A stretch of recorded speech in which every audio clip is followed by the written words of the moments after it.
बिदिबादि नोङो थांनाय जानाखि 17 तारिखनि एप्रिलाव जानाय घटना जाबाय बेफोरथ' गोरलै बाथ्रा नङा। दा बेखौथ' पलिटिकेल माइलेज लानो नागिरलायोब्ला जों जाथिया जोबगोन हारिया जोबगोन। जों जुदि दानिफ्राय जुदि सजाग जायाब्ला जों दानिफ्राय जुदि गोख्रों जुदि मोनसे थांखियाव फैयाब्ला कयेक बोसोरनि उनाव बे बर' जाथिया जोबनायनि लामायाव फैबाय आरो जों दानो जायगा जायगा थांब्ला गिलुं गिलुं थांनो गोनां जायो। दाबो जायगा जायगा जोंनि मानसिया डिउटिनानै थायो मोना मोनायाव उन्दुनो हाया गथ' गथायफोरखौ माने दस्रा सेफटि जायगायाव दोनहैनानै माने डिउटि नेयो। बर'फ्रा गिनो नाङा दागि रावबो गिनो मोना। जों आयेनखौ जों आखायाव लानो नाङा। आयेनखौ आखायाव लानानै सोरखौबा सिगि सग' खालामनाय सोरनिबा सायाव हामला खालामनाय बेखौ डन्ट डु देट जों बेखौ दा खालाम। बेयाव बर' सावथाल हिंसा जालायनायनि बाथ्रा गैया। सावथाल बाहायफ्राबो बे जायगायाव जिहेतु दङ बे जायगायाव दंब्ला बिसोर मोजाङै थाथों अनलाइन थाथों जों मिला मिसा जेरै गोदोनिफ्राय थादों आरो दायआ बे जाहैबाय इनक्ल'जार्स बेजोंसो जाय गाज्रि जायफ्रा जोंनि बेरेखा खामानि मावबाय थायो बेजोंसो जोंहा बिसोरखौ साजा होनायाव सावथाल बाहायफ्राबो एकगत जानानै ओंखारबोनांगौ।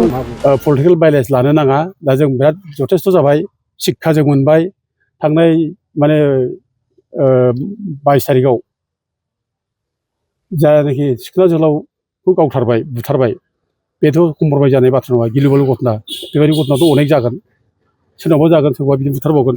गथिखे जों बेबायदि बुथारग्रा मानसिफोरजों जों माने एथ' माने नोरोम जानो फालाय बेखौ जोंथ' साजा होथारनांगोन।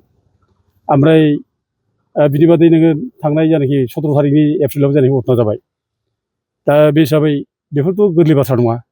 दा बेखौथ' पलिटिकेल माइलेज लानो नागिरलायोब्ला जों जाथिया जोबगोन हारिया जोबगोन।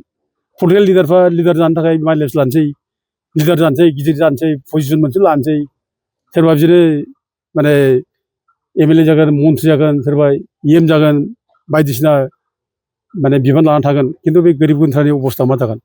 जों जुदि दानिफ्राय जुदि सजाग जायाब्ला जों दानिफ्राय जुदि गोख्रों जुदि मोनसे थांखियाव फैयाब्ला जों सानना ला जों बुंनो हायो कयेक बोसोरनि उनाव बे बर' जाथिया जोबनायनि लामायाव फैबाय बर' जाथिया थांनानै थानाय नंला आरोखि। आरो जों दानो जायगा जायगा थांब्ला गिलुं गिलुं थांनो गोनां जायो।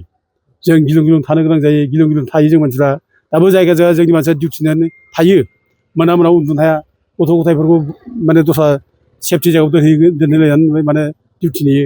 दा बे रोखोम पर्यायसिम फैनायनि उनाव जों जुदि दाबो पलिटिकेल माइलेज लानो नागिरदोंब्ला बे सिमां जागोन बिनि पलिटिकेल लाबा नागिरनाया रायजोफ्रा दा बेखौ सुखुनाय नङा।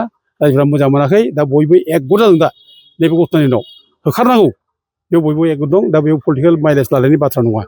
आरो लोगोसे आं बेखौनो बुङो दा बर'फोरखौ आं बुंनो लुबैदों बर'फोर आं खावलायनो लुबैदों बर'फ्रा गिनो नाङा दागि रावबो गिनो मोना। आयेना जोंनो माने जथेस्थ' पावार हरदों। आयेना जोंनिजों लोगोआव दं। आयेनखौ जों बाहायनांगौ। जों आयेनखौ जों आखायाव लानो नाङा। आयेनखौ आखायाव लानानै सोरखौबा सिगि सग' खालामनाय सोरखौबा माने सोरनिबा सायाव हामला खालामनाय बेखौ डन्ट डु देट जों बेखौ दा खालाम। आयेना जोंनि फेभरावनो दं। जों आयेनजों खामानि मावलांनि जों गिनो नाङा रायजोफोर दागि आं बेखौ रायजोफोरखौ खावलायो। हयथ' गोबां जायगायाव गोबां माने खबर मोननाय गियो आरो निरस्त्र बर' जाथि जेबो गैया सोरखौबा गाग्लोबनायनि जोंहा थांखि गैया सोरजोंबा नांनायनि जोंहा थांखि गैया। दा बिसोर बर'फ्रा जोङो माने गिनो नाङा दुरबल जानो नाङा जों बयबो दङ अनेक घटना जादों जालांबाय बेखौ लानानै जों गिनानै एबसेन्ट थानाय बाथ्रा गैया। आरो बेजों लोगोसे जों सावथालफोरखौबो खावलायहरो सावथाल बाहायफ्राबो बे जायगायाव जिहेतु दङ बे जायगायाव दंब्ला बिसोर मोजाङै थाथों अनलाइन थाथों जों मिला मिसा जेरै गोदोनिफ्राय थादों बे रोखोम थाथों।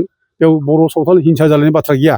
जोंहा दायआ बे जाहैबाय इनक्ल'जार्स बेजोंसो जाय गाज्रि जायफ्रा जोंनि बेरेखा खामानि मावबाय थायो बेजोंसो जोंहा बिसोरखौ साजा होनायाव सावथाल बाहायफ्राबो एकगत जानानै ओंखारबोनांगौ आरो ज' लोगो लानानै खामानि मावलायनायाव जों बेखौसो सावथाल बाहायफोरखौ जों खावलायहरो।